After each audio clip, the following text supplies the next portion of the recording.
চরমনায় অন্ধভক্ত যারা আছেন না, তারা এই কথাগুলো শুনে যান। উপায়ে তারা চেষ্টা করতে শরিয়া প্রতিষ্ঠার জন্য। আর শরিয়া প্রতিষ্ঠা হবে একমাত্র ইসলামী বিপ্লবের মাধ্যমে, যেখানে দেশের অর্ধেক মানুষ কালেমা জানে না, বহুত মানুষ সূরা ফাতিহা জানে না, একদম ছোট থেকে বড় পর্যন্ত ইসলাম সম্পর্কে বেসিক ধারণা পর্যন্ত তাদের নাই, একদম বেসিক ধারণা নাই।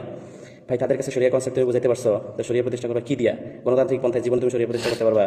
আসছে গণতান্ত্রিক। এখন গণতান্ত্রিক পন্থার ইয়াটা কি ভাই? সমালোচনা হবে, তুমি সেটা হজম করতে হবে, সংশোধন হতে হবে।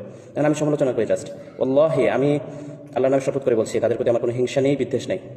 আমি যা কিছু বলি সবগুলো তার সমালোচনামূলক। আমি যেগুলো বলি সেগুলো যদি মিথ্যা হয়, ভুল হয়, তাহলে সেটা দালিলিকভাবে তারা প্রমাণ করে দেন।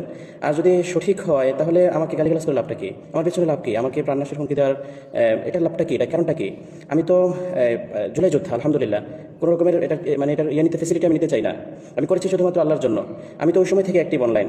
কই কোনো আওয়ামী লীগ বা কোনো কেউ তো আমাকে কোনো এরকম থ্রেট দেয় নাই যে পরিমাণ এই যে পীরের মুরিদেরা যে পরিমাণ আমাকে থ্রেট দিচ্ছে, প্রাণনাশের হুমকি দিচ্ছে। কেন রে ভাই? সমালোচনা হজম করতে পারো না? গণতান্ত্রিক রাজনীতি করতে আসছো না? রাজনীতির ঘোরা ডিমও বোঝো না, সন্ত্রাসী কায়দা করতে আসো, শরিয়ার নামে সন্ত্রাসী কায়দা না? একদম দেশের মানুষ অবস্থা 12টা বাজে দিবে, সোজা একদম পিটে নিয়ে ওই নদীতে ডুবে মারবে একদম মানুষ, দেখবে ইনশাআল্লাহ। আমার কি ক্ষতি করবা? কিছু করতে পারবে? আমি একটা মানুষ, পেছনে শব্দটি মেরে ফেলতে পারবা, তাই তো? কুল্লা ইউসিবানা ইল্লা মা কাতাবাল্লাহু লানা। আমার কোনো ক্ষতি করতে পারবে না, আল্লাহ যেটা করছেন সেটাই হবে আমার জাস্ট। সুতরাং এগুলোর পরোয়া করি না, আলহামদুলিল্লাহ। গণতান্ত্রিক পন্থায় যেহেতু তোমরা রাজনীতি করতে আসছো, গণতান্ত্রিক পন্থায় রাজনীতি করো, মানুষ সমালোচনা করলে হজম করতে শিখো। আমির থেকে মানুষ সবাই হজম করতে শিখো।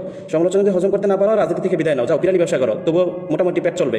এখনো পিরানি ব্যবসার মোটামুটি পেট চলে। কথাগুলো খুব তিতা লাগে না? জর্দা পীর বলি তো জর্দা খাও না? জর্দা খাও কেন রে ভাই?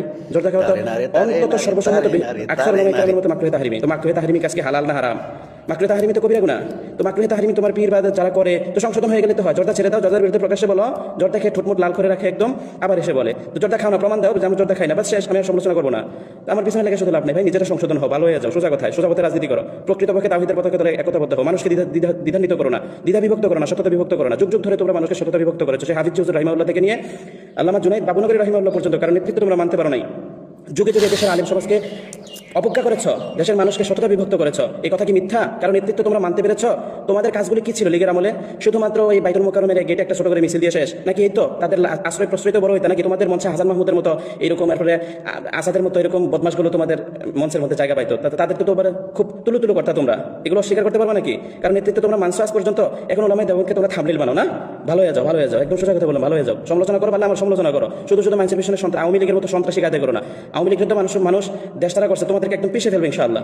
ভালো হয়ে যাও, সমালোচনা হজম করতে শিখো, তাহলে রাজনীতি করতে পারবা। আর না হয় রাজনীতি করার দরকার নেই, পিরালি ব্যবসা করো। হ্যাঁ শাহেক, আপনার কথাগুলো ঠিক আছে, পারলে ওরা জবাব দিক। আমি ওদের নিয়ে একটি ভিডিও বানাইছি, আমাকে থ্রেট দিচ্ছে, ভিডিও ডিলিট করেছে। ওরা ভাড়া করে লোক, এবং তারপর আমার ভিডিও ডিলিট করেছে। ও চরমনায়ের পীর বলছিল শুধু কোরআন কিচ্ছু না। আমি এই ভিডিওটা